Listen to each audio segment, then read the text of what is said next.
ఐరేంద్రి, ఈ కనిష్క గురించి తెలిసి కూడా ఇంత అమాయకంగా ఎలా మాట్లాడగలుగుతున్నారు? నా శత్రువుని నేను సంతోషంగా ఎలా ఉండనిస్తాననుకున్నారు? ఆల్రెడీ అభి ముందు ఓడిపోయాను అన్నట్టు తల దించుకున్నావు కదా. ఆ ముసలోళ్ళ ల్యాండ్ పేపర్లు తెచ్చి అభి చేతికి ఇచ్చావు కదా. అభికి భయపడి ఇక అభి జోలికి రాకూడదు అని నిర్ణయం తీసుకున్నావేమో అనుకుంటున్నాం. అలా ఎప్పటికీ జరగదు.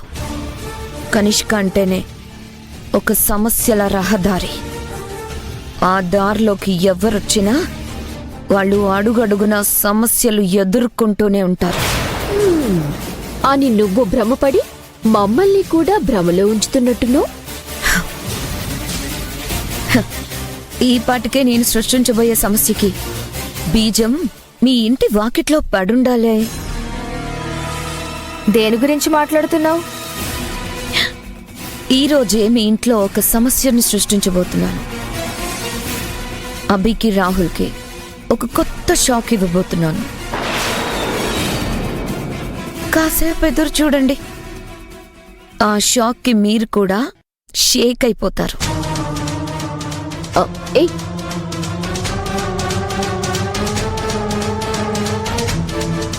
కనిష్క ఏంటి అంత కాన్ఫిడెంట్ గా చెప్తుంది?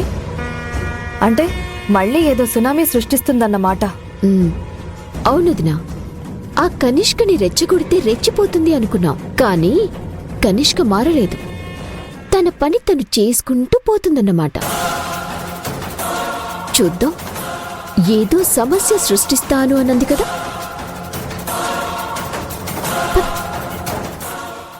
రాహుల్ గారు,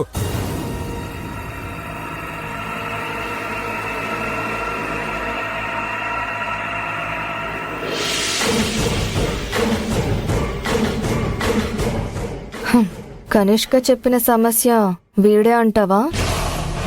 కనిష్క మేనేజర్ కదా, ఏదో బాంబు లాంటి వార్త బ్లాస్ట్ చేయటానికి వచ్చుంటాడు. ఏం జరుగుతుందో చూద్దాం. అయినా నువ్వెందుకు వచ్చావయ్యా? ఆ కనిష్క మొహం చెల్లక నిన్ను పంపించిందా? కనిష్క మేడంకి మొహం చెల్లక కాదండి, మీ మొహాలు చూడడం ఇష్టం లేక రాలేదు.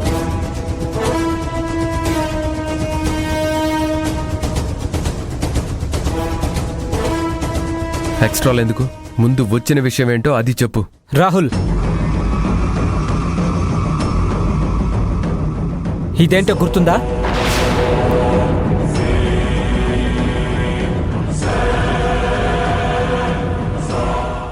మీ జీవితాన్ని కనిష్క గారి కాళ్ళ దగ్గర పెట్టిన పేపర్స్. మీరు కనిష్క మేడం దగ్గర కుక్కలాగా పనిచేస్తారని ప్రామిస్ చేసిన పేపర్స్.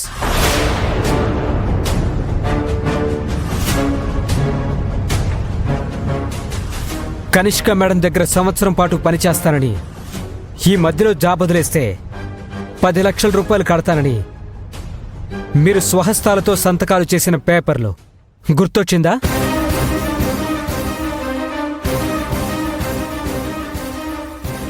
అరే రాహుల్, ఏంట్రా ఇదంతా? చెప్పాను కదా నాన్న, కనిష్క కాళ్ళ కింద నన్ను నిలిపేయడానికి ప్లాన్ చేసి మరీ తన ఆఫీస్లో నేను జాయిన్ అయ్యేలా చేసుకుంది. నేను ఎట్టి పరిస్థితుల్లోనూ కంపెనీని వదలకుండా ఉండడానికి ఈ అగ్రిమెంట్ రాయించుకుంది. పొరపాటున నేను జాబ్ వదిలి వెళ్ళిపోతే 10 లక్షల రూపాయలు నేను కట్టాకే వెళ్లాల్సి ఉంటుంది.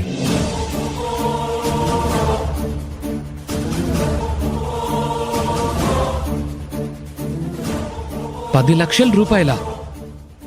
అంత మనీ మనం ఎక్కడి నుంచి తీసుకొస్తాంరా? మనం బతకడానికే కష్టంగా ఉందంటే ఆ జాబ్ వదిలించుకోవడానికి 10 లక్షలు కట్టాలా?